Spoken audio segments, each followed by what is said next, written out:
bu ñuy wax ak sénégalais yi ñu reconnaître li métti mais ñu reconnaître tamit liy dox parce que li Cheikh Oumar wax léegi bëri na loo xamante ne peut-être sooxe na mais man dans mon activité de tous les jours damay gis tamit ay sénégalais yu courageux.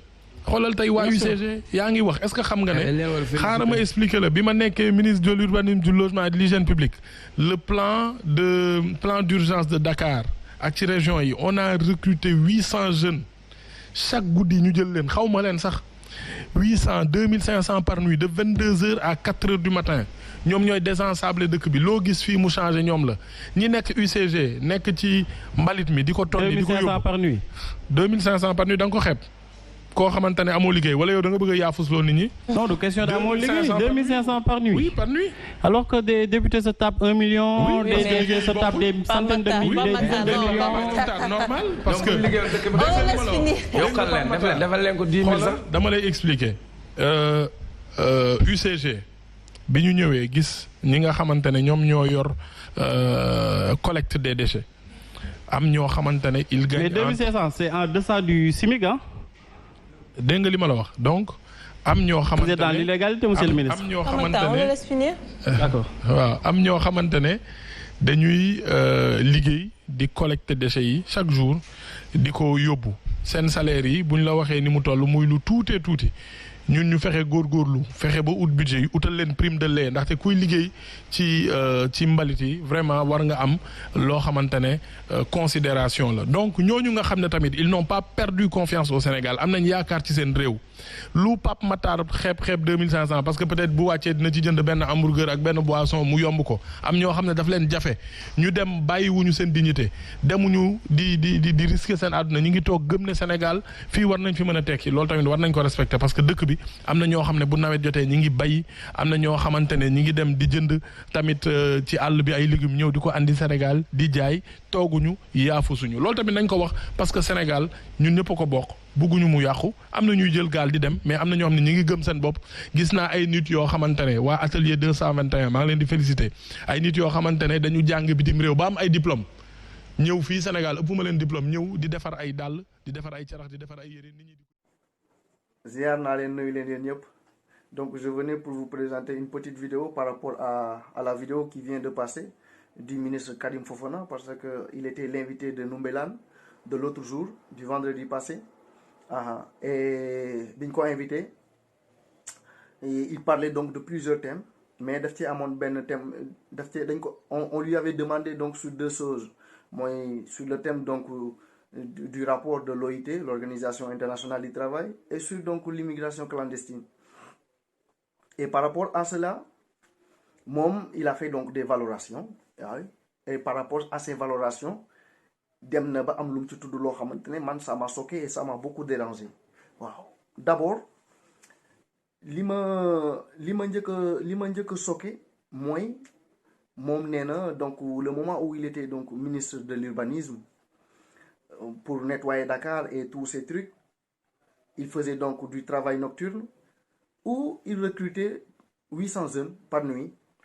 Mais ces 800 jeunes par nuit, ñoom dañ leen doon fay 2500 francs la nuit. 2500 francs la nuit. Et donc 2500 francs la nuit, donc loolu dinaa ci ñëw après. Waaw parce que yenn wul maanaam 2500 francs la nuit. ci koo xamante ne xaw ma fan la jóge pour ñëw liggéey si.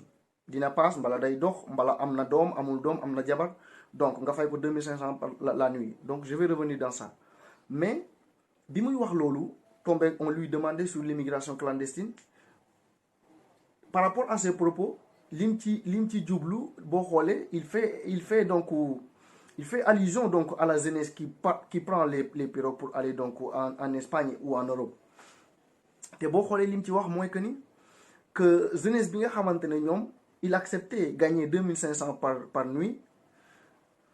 C'est des jeunes qui croient en soi, c'est des jeunes qui croient en leur pays, c'est des jeunes qui ont donc de dignité, non lañ ko waxee, et c'est des jeunes yoo xamante ne ouais, ils vont pas hypothéquer leur vie, ils vont pas risquer leur vie dans la mer. D'accord. Donc, si tu fais allusion à cela, tu veux dire en quelque part que donc jeunesse bi nga xamante ne dañuy jël gaal yi di dem ils font une fuite de responsabilité Oui, c'est vos propos. Fuite de responsabilité, quoi d'autre ils ont dit, à part fuite de responsabilité.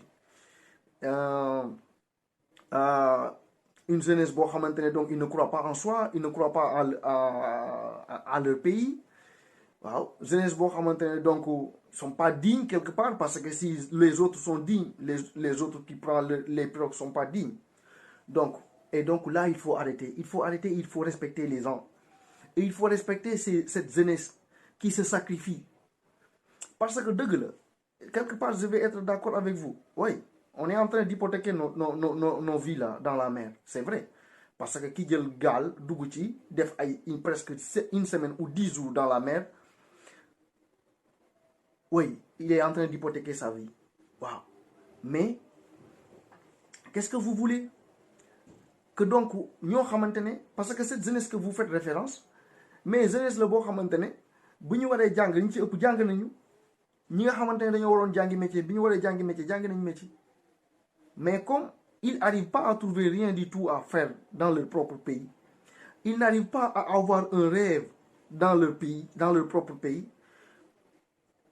En plus, moi, un jeune qui a ma famille, je vois ma mère là, mes frères, ñoom ñëpp en étant très jeune, yow nga nekk magu kër gi war a mën a jóg dimbali leen, foo jaar amoo yoon boo jaar pour dimbali leen, amoo fenn foo jaar pour dimbali leen. T'as rien à faire au pays. Et donc nga gis loo xamante ne tey yoon la boo xamante ne ouais, même si là tu risques ta vie, mais ça peut être mieux que 2500 francs yooyu muy wax noonu au Sénégal. Waaw, parce que 2500 francs, imaginez-vous que man ma nekk koo xamante ne Tëngéej laa dëkk mbala Caaroy war a déplacer wu de là en ville pour dem liggéey. Mais vous pensez que donc damay jël benn bus boo xamante ne 100 francs laay fay mbala 200 mu yóbbu ma biir ville? Non, loolu nekkul, c'est pas comme ça. Oui. Donc pour jógee Tëngéej mbala nga jógee Caaroy dem tey par exemple fu mel ni en ville, mais boo moytuwul yoon bi dañ la koy dagg-daggee ba nga yegg, parce que les bus que vous avez, ça suffit pas pour la population que nous avons à Dakar ou au Sénégal. Ba tax na, donc il faut respecter les gens, il faut respecter cette jeunesse engagée, je dirais moi, je dirais une jeunesse engagée, une jeunesse responsable. Parce que pourquoi une jeunesse responsable? Ouais, monsieur le ministre, je vais te le dire, une jeunesse responsable. Oui, une jeunesse engagée, une jeunesse courageuse. Oui, c'est une jeunesse courageuse. Ouais, parce qu'ils pouvaient rester là-bas aussi. Prendre 2500 comme tu dis, ou sinon rester dans les coins, nan ataya.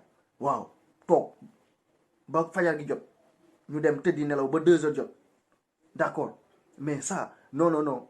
Cette jeunesse, elle est engagée. Cette jeunesse, elle est responsable. Moo tax bu ñu ñëwee fii dañuy fay rayante suba ngoon guddeeg bëccëg. Waaw, te li ñuy rayante di ko fay di ci sonn yépp fii, ça retourne au pays.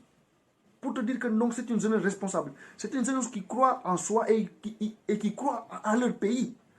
Ce qu'on ne croit pas, c'est vous, nos dirigeants, et vous, nos politiciens. C'est en vous qu'on ne croit pas, mais pas en notre pays. Parce que su fekkoon gëmuñu woon suñu dëkk lu ñu am du fa delluwaat, mais lu ñu fi liggéey lu ñu fi sonn fa la demaat fa lay delluwaat. Waaw, parce que allez voir pourquoi on est entre guillemets un pays décent, un pays avec les infrastructures décentes. Parce que cette jeunesse-là sort et il se tue dehors pour avoir donc de quoi construire donc ses œuvres.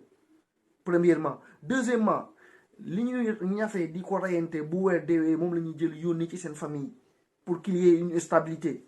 Donc yéen da ngeen waroon gërëm cette jeunesse, mais pas leur stigmatiser, pas leur criminaliser comme si c'était donc des voleurs ou des assassins.